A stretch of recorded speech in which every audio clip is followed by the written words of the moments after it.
This podcast explores real cases involving violence, loss, and the darker side of human nature. Some details may be confronting. Listener discretion is strongly advised.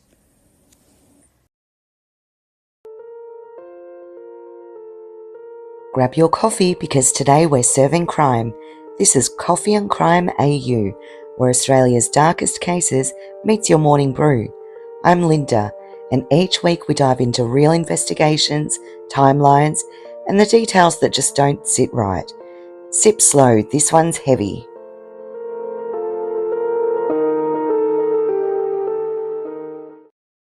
January 15th, 1969. Lawson. The road into Lawson wound gently through the Blue Mountains, the landscape shifting from open stretches into dense bushland, where tall eucalyptus stood like quiet centennials along the roadside. The air felt different here, cooler, cleaner, carrying the faint scent of eucalyptus and damp earth. For the Barton family, it was familiar. They were visiting the Hart family in their holiday cottage on a back street of Lawson. Ronnie Barton was working as a railway attendant, a role that kept him moving, tied to schedules and distant towns. The return to Lawson wasn't just a visit, it was a pause, a chance to step back into something known. The children felt it immediately. There was a looseness to their energy the moment they arrived. A kind of excitement that only came with being somewhere familiar but not routine. Bags were dropped quickly, voices overlapped, and plans began forming almost immediately. Holidays didn't need structure. They built themselves. Victoria, affectionately called Vicky, moved quietly among them as she often did. At 8 years old, she wasn't the loudest or the one leading the games, but she was never left out. Vicky and her mother had plans to visit Vicky's friend that day. However, those plans fell through. It was fine with Vicky though. She followed easily, slipping into whatever the others were doing, content to be part of it. There was a gentleness to her, something steady and observant. Inside the house, the adults settled into their own rhythm. Conversations picked up where they had left off months earlier, cups of tea were poured, and the familiar ease of old friendships filled the space. Laughter came easily, the kind that didn't need explanation. Outside, the children had already begun to drift towards the street. Lawson, at that time, carried the quiet confidence of a small community. People knew each other. Children moved between houses without much concern. It was the kind of place where independence came early, not out of neglect, but trust. The plan for the evening came together without much discussion: the pool. It was only around a 20-minute walk from the train station, a place every child in the area knew well. It wasn't grand or modern, but it didn't need to be. It was enough. Water, space, friends, that's all that mattered. There was a system, of course. Getting a group of children there safely required some coordination. And that's where the idea of double banking came in. It would be faster that way. Anne Hart, one of the older children, had a bike and would take the other children down to the main road outside the Lawson Hotel one at a time. It was practical, efficient, something that had likely been done many times before without issue. The first trip went smoothly. Anne pedalled down the road. Gary, Vicky's brother, balanced carefully. She dropped him off, then turned back for Vicky. There was a rhythm to it, a sense that everything was under control. Gary went on ahead to the pool and would meet the other children there. Now it was Vicky's turn. Anne dropped Vicky off at the same point where she had dropped Gary. Vicky was on her own, but the other children weren't far away. 30, maybe 40 metres. Close enough to feel connected. The children walked a little further. Laughter broke out between them, the kind that builds momentum. Someone spotted a friend near the newsagent. That was enough. The group drifted naturally, casually stopping along the way to the hotel. Vicky was no longer in that loose cluster of children. It didn't look dangerous. Nothing about it stood out. If someone had been watching from a distance, they would have seen an ordinary scene. Children scattered along the street, one slightly ahead, others slightly behind. A moment that could happen any day in any town. But moments don't need to look dangerous to become something else entirely. Somewhere nearby, Alfred Jessup was present. 15 years old. Old enough to move through the town without question. Old enough to be overlooked. He saw what others didn't see. Not the group, not the laughter, not the system that had been in place. Just the gap. Just the opportunity. And within seconds, the direction of that evening, of that entire holiday, shifted in a way no one could see yet. Back at the house, the adults continued their conversations, unaware that anything had changed. There was no reason to check the clock, no reason to worry. The plan was simple, familiar. The children would go to the pool, and they would return later, tired and hungry and full of stories about their day. That was how it always worked. That was how it was supposed to work. Down the street, the distance between Vicky and the others remained small in physical terms. But something far more significant had already taken shape. The structure that had held the group together had loosened just enough. And in that brief, ordinary lapse, the safety everyone had relied on was gone.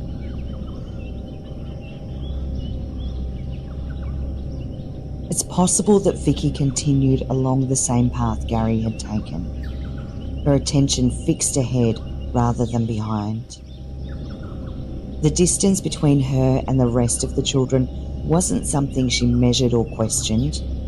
To her, they were still part of the same movement, just slightly out of reach.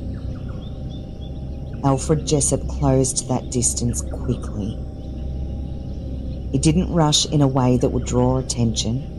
His approach was controlled and deliberate, matching her pace before moving just slightly ahead, positioning himself where he would speak to her without forcing the interaction.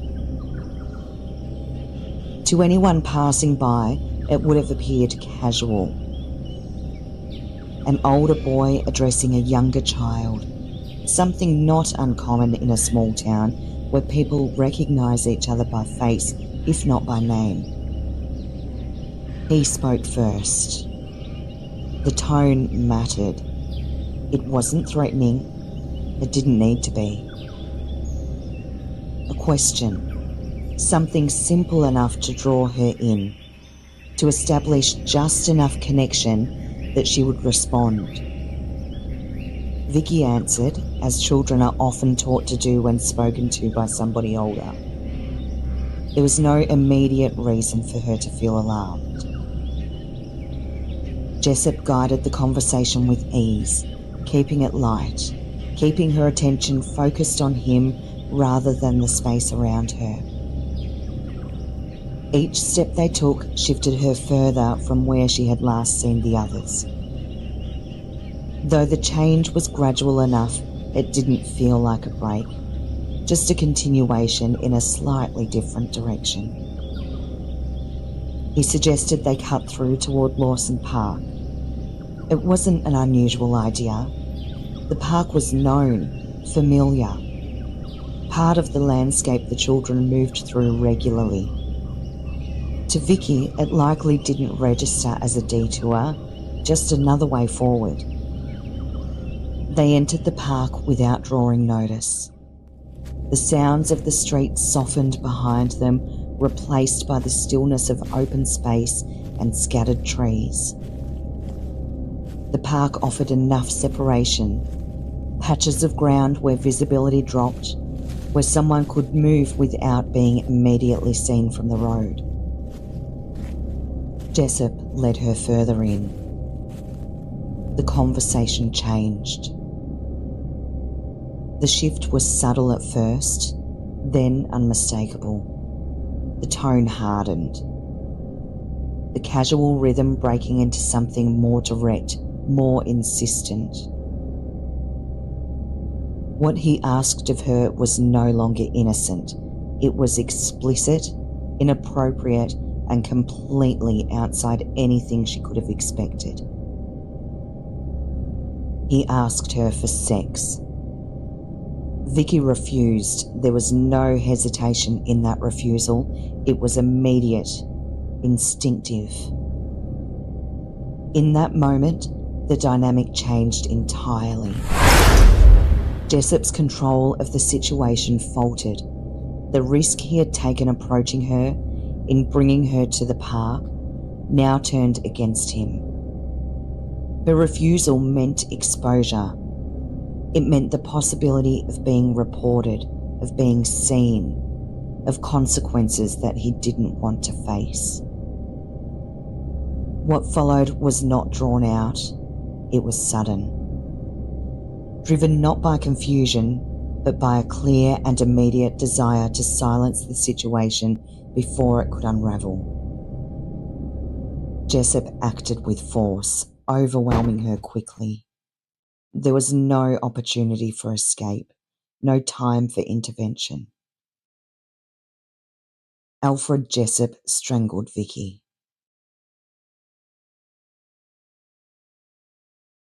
The isolation he had created worked in his favour, cutting her off completely from the world that she had been a part of only minutes earlier.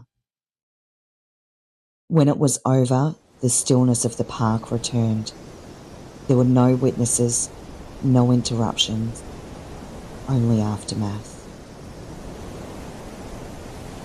Jessup remained there briefly, long enough to assess what had happened and what needed to be done next. Panic may have been present, but it was contained within action. He didn't abandon the scene. Instead, he made a decision to remove her entirely, to move her somewhere she wouldn't be found. Back near the newsagent, the other children were still talking. There was no immediate sense that anything had gone wrong. Vicky's absence hadn't yet registered as something urgent, just a small inconsistency in a loosely managed plan. When the children began to gather, the absence of one didn't immediately stand out as something serious. They were spread out, arriving in small clusters rather than all at once, still caught up in conversations and distractions.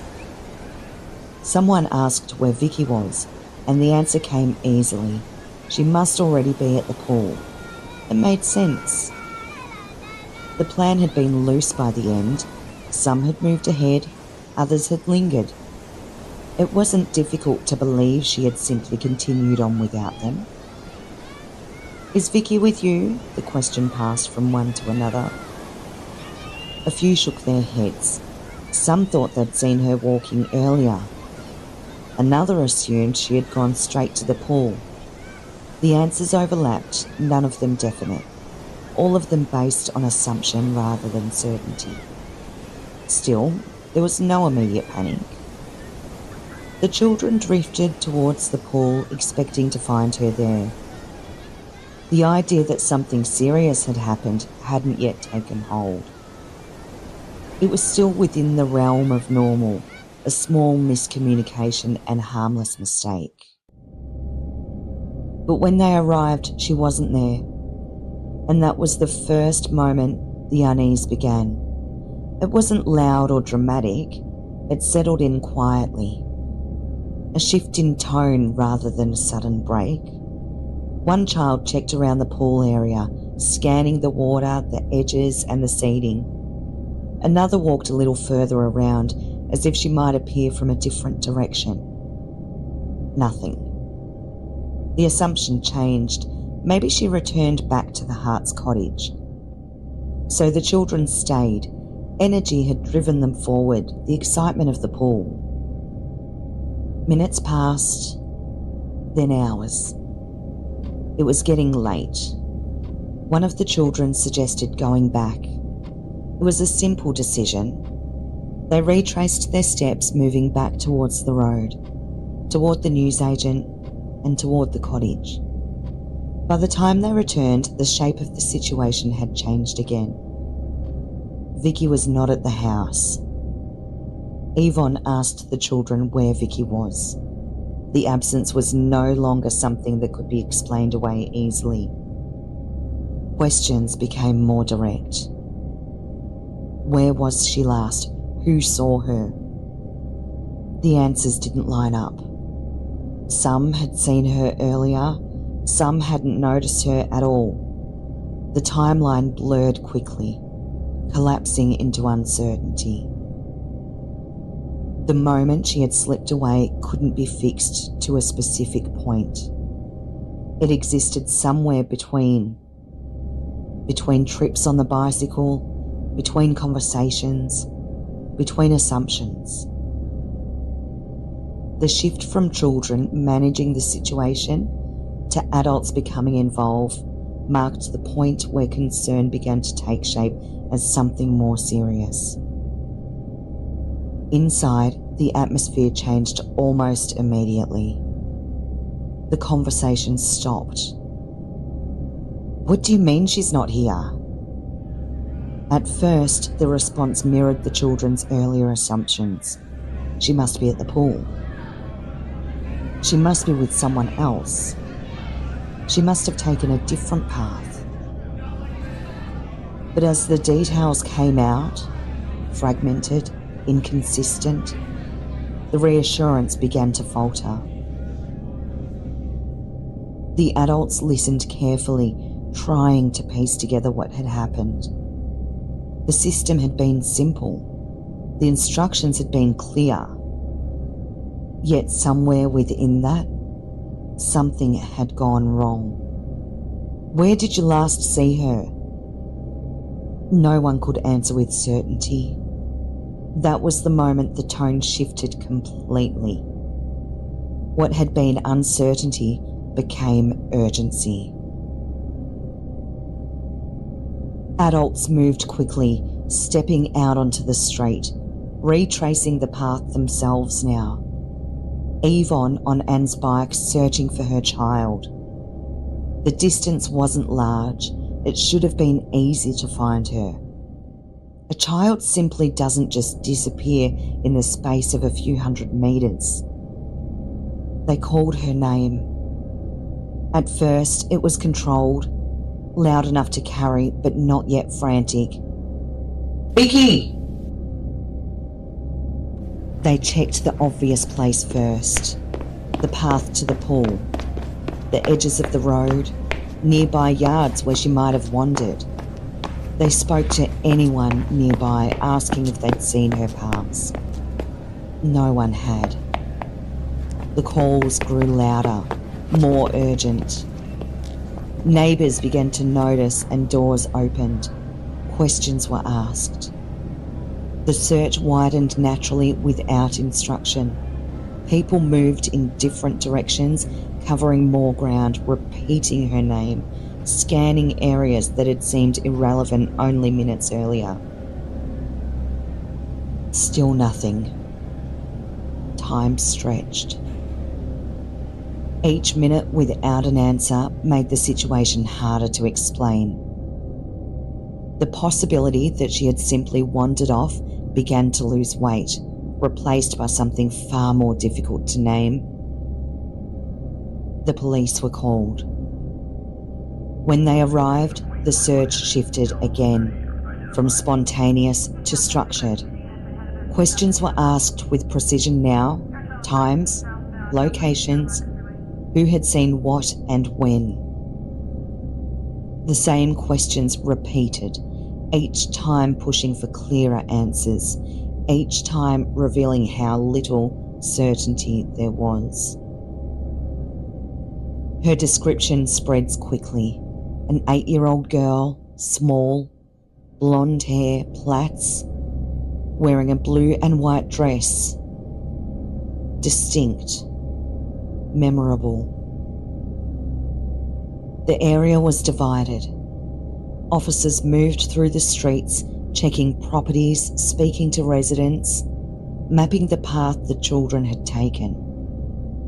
The focus narrowed around the last confirmed sighting, though even that remained unclear. The search extended beyond the immediate streets. Bushland was checked. Tracks were followed. Every possibility, no matter how unlikely, was considered. As daylight began to fade, the urgency deepened. Searches at night carried a different weight. Torches cut through darkness. Voices carried further, sharper.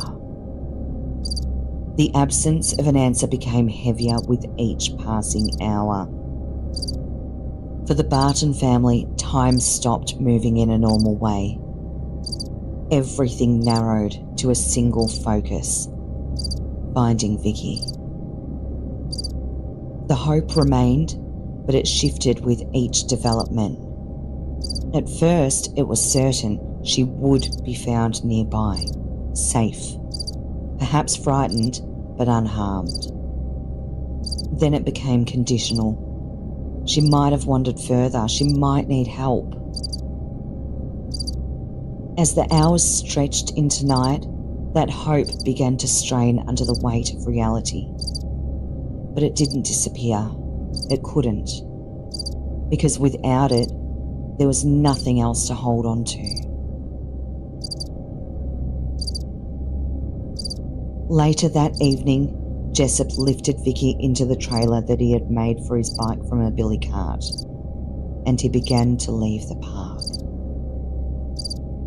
The path he took avoided the main flow of people. Side paths, quieter streets, places where movement could go unnoticed if no one was specifically looking. The same familiarity that had allowed Vicky to move freely through Lawson now worked in his favour. Time passed differently in those moments. Meanwhile, Jessup continued towards Springwood. The distance was significant. He moved with purpose, choosing a direction that would take him further from Lawson and into areas less likely to be searched immediately. His destination wasn't random. Devil's Paddock was locally known, secluded, uneven, dense with bushland. A place where visibility dropped and the terrain itself discouraged casual exploration. By the time he reached it, the decision had already been made. He left her there. The environment concealed what had happened. Thick undergrowth, fallen branches, natural debris. All of it worked to obscure her from sight. There was no marker, nothing to indicate that anything was out of place. Jessup left the area as quietly as he had entered it. And just like that, the physical trace of Vicky's final moments disappeared into the landscape. There's something about cases like this. The more you hear, the harder it is to look away. Because this isn't just content. It's real people, real stories, and most of the time they fade. This show exists so they don't fade.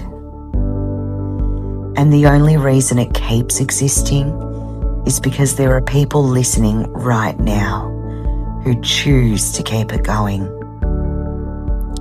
Not everyone does, but the ones who do, they're the reason these stories get told properly.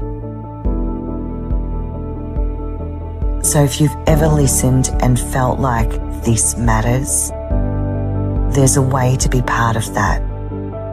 There's a Patreon, and there's merch on the website. No pressure, but if you know, you know. Now let's go back to what happened next.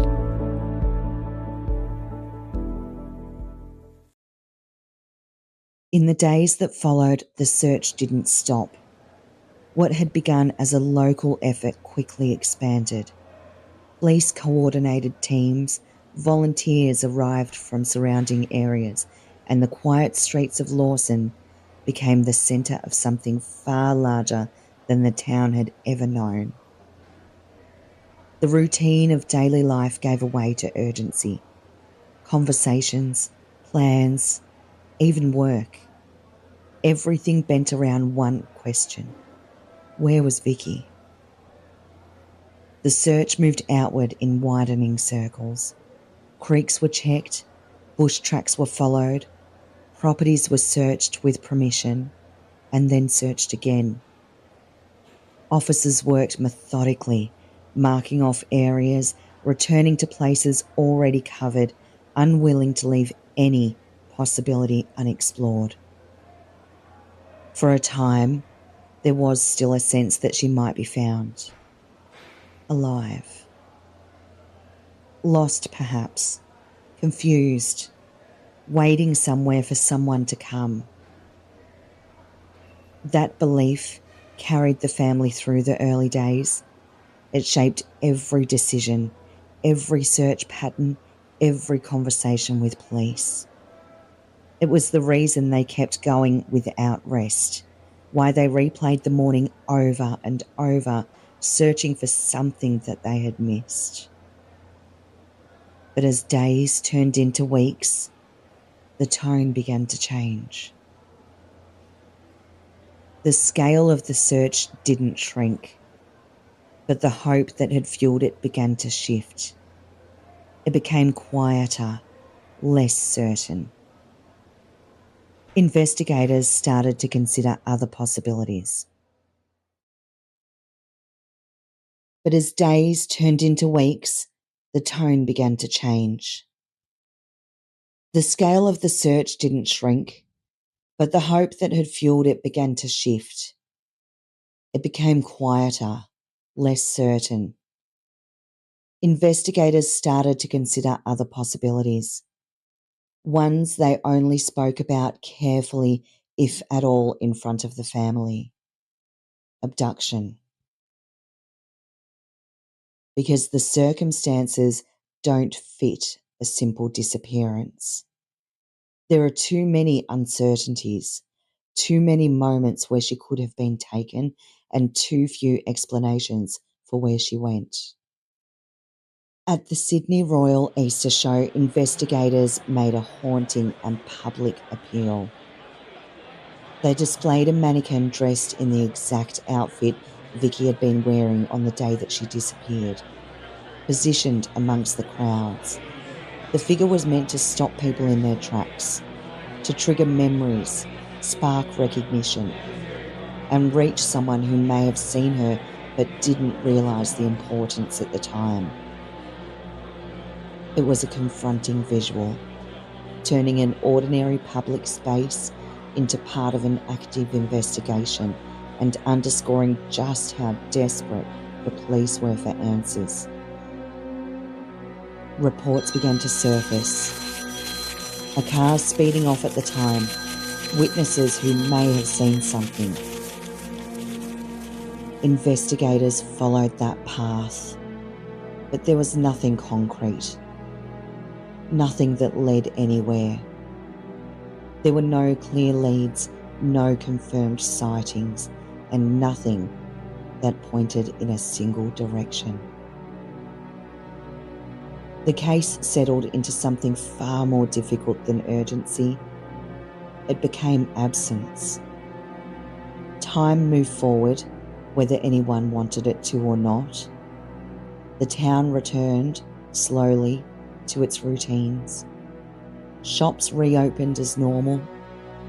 Children went back to school, and conversations that had once centred entirely on Vicky became less frequent, though they never fully disappeared. For the Barton family, nothing returned to normal.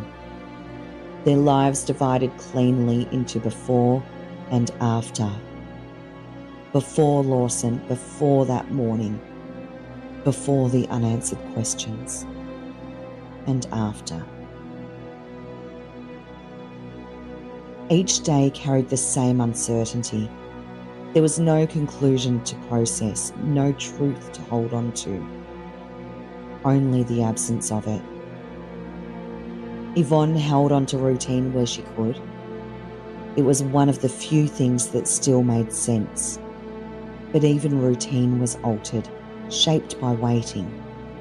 Waiting for news, waiting for answers, waiting for something that would break the silence that had settled over their lives.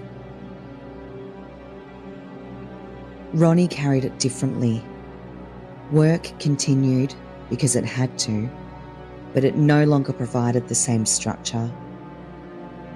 The predictability of railway schedules, once grounding, now felt disconnected from the unpredictability that had taken hold of their world.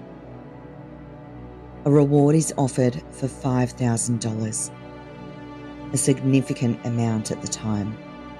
Posters go up, across towns, across stations, across communities. Have you seen this girl? Every so often something would surface.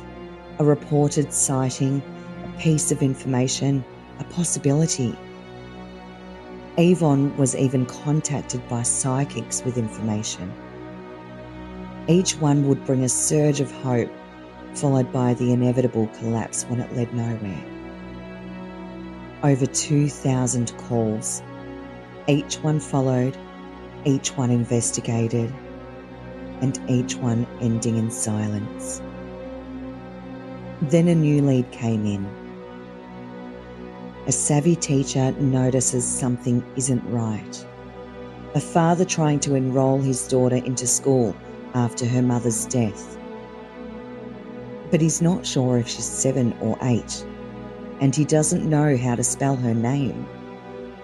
The information doesn't add up. The story doesn't align, and the police are alerted.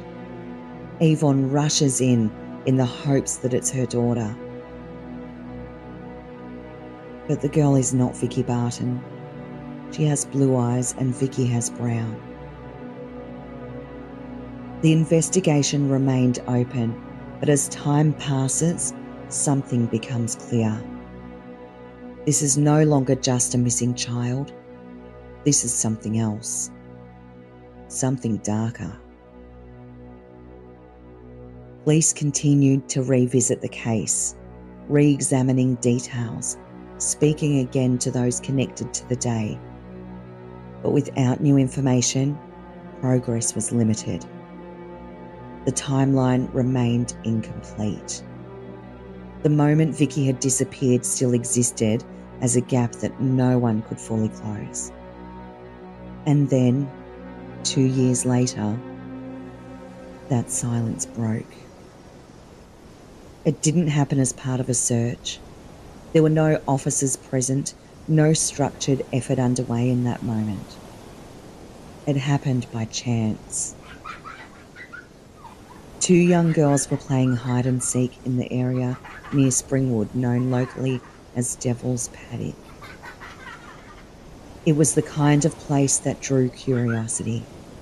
Uneven ground, dense bushland, and hidden paths. A place children wandered into, not fully aware of how isolated it could become in just a short distance. They weren't looking for anything, They were just simply there. What they found wasn't immediately understood for what it was. At first, it was just something out of place, something that didn't belong in the natural pattern of the bush. But as they looked closer, the shape of it became clearer. A skull. Small, human. The discovery brought everything to a stop. Police were called and the area was secured quickly. What had been a place of casual exploration became the centre of a controlled, methodical investigation. Officers moved carefully, documenting everything, preserving the site exactly as it had been found. The remains were examined where they lay before being removed for further analysis. Even before formal identification, there was a growing certainty about what had been found.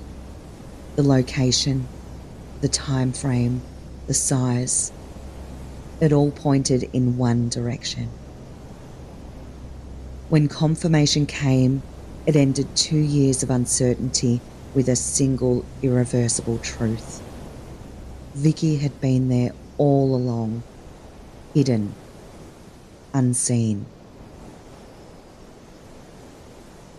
The news reached the Barton family with a finality that no amount of preparation could soften.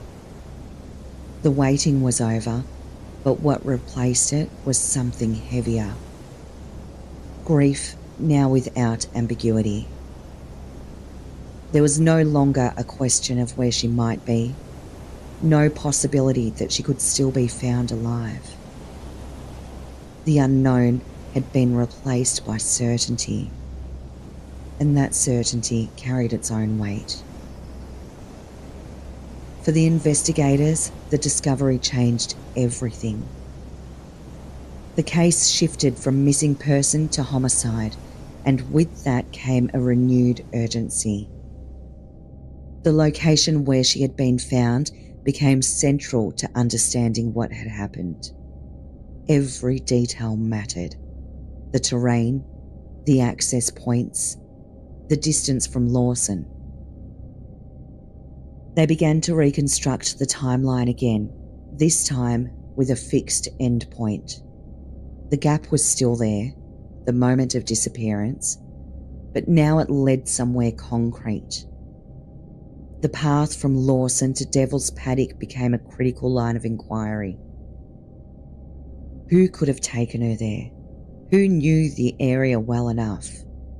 Who had the opportunity?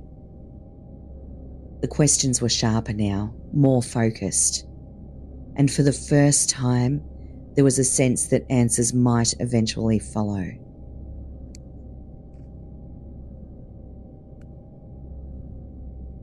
The discovery at Devil's Paddock changed the direction of the investigation, but it did not immediately bring answers. What it provided was certainty. Certainty that Vicky had been murdered. Certainty about where her life had ended. But the question of who was responsible remained. Investigators returned to the beginning once again, retracing every known movement from that day in Lawson, examining timelines with a renewed focus. The distance between Lawson and where she had been found became central. It suggested intent. Whoever had taken her had not acted randomly or without purpose. They had moved her deliberately, choosing a location that offered concealment and distance from the point of disappearance. That alone narrowed the possibilities. It pointed towards someone familiar with the area, someone confident enough to move through it without hesitation. Names were reconsidered. People who had been in Lawson that day were revisited. Statements were reviewed, compared, tested against the physical evidence now available. But even with this renewed effort, The case didn't break open immediately. Time passed again. The investigators remained active, but like many cases without a clear suspect, it moved in increments rather than leaps. Leads were followed and exhausted. Theories were formed and then dismantled. And then, years later, the shift came from somewhere no one had been looking. Alfred Jessup was already in custody. His imprisonment had nothing to do with Vicky's case. He had been convicted of assaulting a woman at a railway station. An act like that, on its own, marked him as dangerous.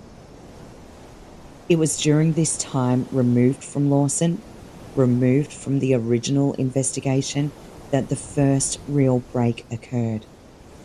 It didn't come from police questioning, it came from conversation. Jessup had spoken to another inmate. What was said in that exchange would later become critical. Details were shared, enough to raise suspicion, enough to suggest knowledge that couldn't be coincidental. The inmate reported what he had heard, and that information made its way through to authorities. At first, it was just a lead, but it was a lead unlike any other they had received before. Police began to examine Jessup more closely. His age at the time of Vicky's disappearance, his presence in the area, and his known behaviour. All of it aligned in ways that demanded attention. The distance between Lawson and Devil's Paddock, once an abstract problem, now had a potential link. Interviews followed. Jessup was questioned about his movements, his past, his connections to the area. Investigators compared his statements against the known timeline, looking for inconsistencies, looking for overlaps, for anything that could either confirm or disprove his involvement. And what emerged was not a single piece of evidence, but a pattern. A pattern that fit. The opportunity had been there. The knowledge of the area had been there. And now, through his own words, there was an admission, whether direct or implied, that tied him to the crime. 9 years had passed since Vicky's death. 9 years of uncertainty, of searching, of waiting. And finally, there was a name. Jessup was charged. For the Barton family, the moment carried a complicated weight. It was not relief, not in the way that people might expect. It didn't undo what had happened, nor did it erase the years of not knowing. But it did something important. It replaced uncertainty with truth. The person responsible for Vicky's death was no longer unknown. The silence that had surrounded the question of who had been broken. As the case moved toward trial, the focus shifted again, from investigation to accountability. Evidence would be presented, timelines established, and the events of that day would be laid out in a courtroom for all to hear. For the community, the arrest confirmed something many had feared for years, that what had happened was not an accident, not a disappearance without explanation, but a deliberate act carried out by someone who had lived among them. For the Barton family, it marked the beginning of a different kind of process. Not searching, not waiting, but facing. Facing the details. Facing the person responsible. Facing the reality of what had been taken from them in a way that could no longer be softened by uncertainty.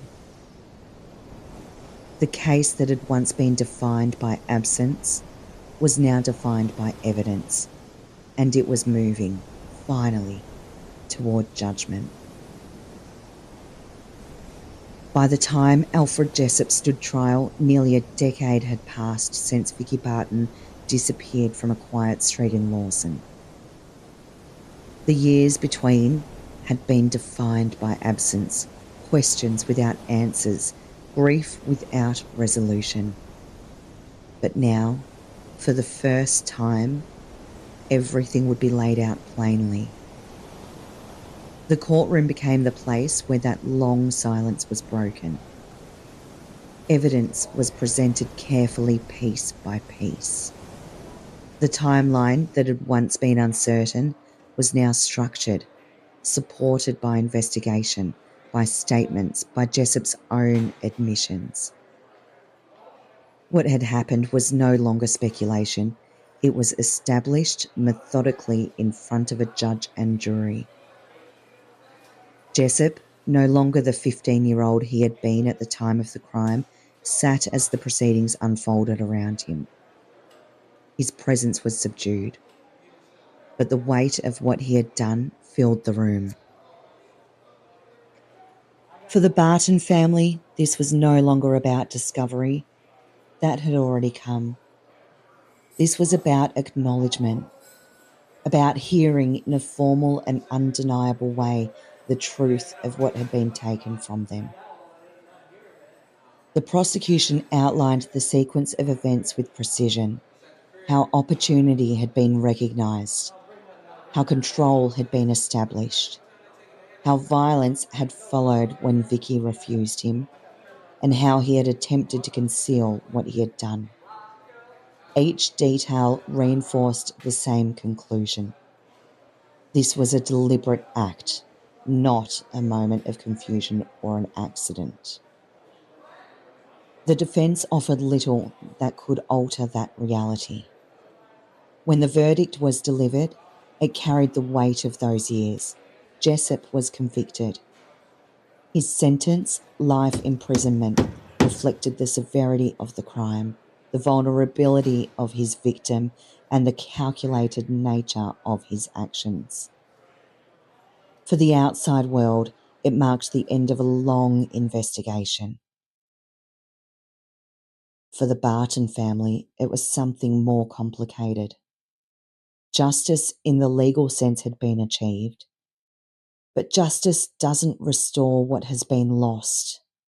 It doesn't return a child or undo a moment or erase the years that followed. It simply closes one chapter. What came after proved that the story was not entirely finished. As the years passed, Jessup became eligible for parole. Each hearing brought the case back into focus, reopening wounds that had never fully healed. For Yvonne Barton, Vicky's mother, these hearings were not something to be avoided, and she attended them every time. Her presence was quiet but unwavering, a statement that Vicky's life would not be reduced to a file or a date in the system, that she would be remembered consistently, persistently, regardless of how much time had passed. During this period, strong concerns were raised by the authorities. The head of police involved in the case described Jessup as a sexual psychopath, someone who posed an ongoing risk and should never be released. It was a stark assessment, one grounded in both his past actions and his demonstrated patterns of behaviour. Despite those warnings, Jessup was eventually released in 2003. For the Barton family and the wider community, that reality carried its own kind of weight. The idea that the person responsible for such a crime could return to society was difficult to reconcile, particularly given the nature of what he had done. In the years that followed, there were reports that Jessup had changed his name to David Wilkes. However, his behaviour still raised concerns. It's reported that since being freed, he's breached numerous child protection orders and committed an assault on a woman in 2006, which resulted in a 5-year good behaviour bond. He had also constructed a bike with a trailer, an image that echoed uncomfortability within the circumstances surrounding Vicky's abduction. It was not a crime in itself, but it was enough to unsettle those who knew the history. It served as a reminder, not just of what had happened, but of how deeply it had affected those connected to it.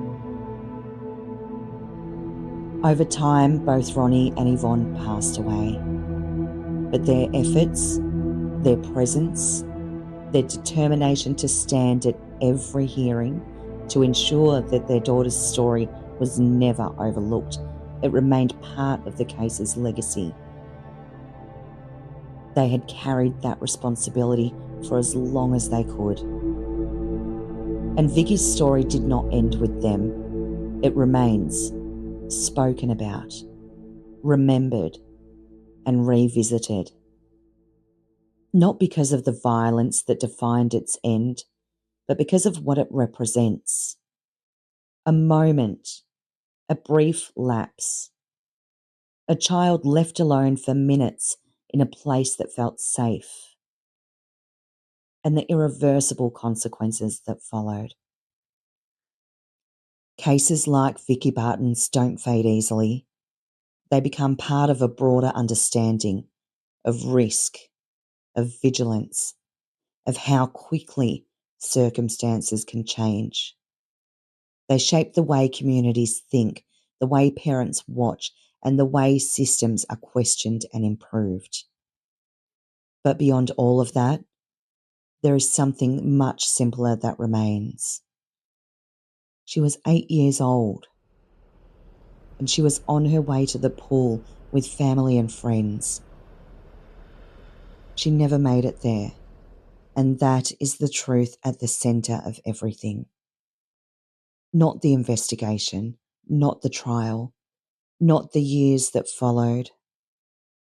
Just a child, a short walk, and a moment that changed everything.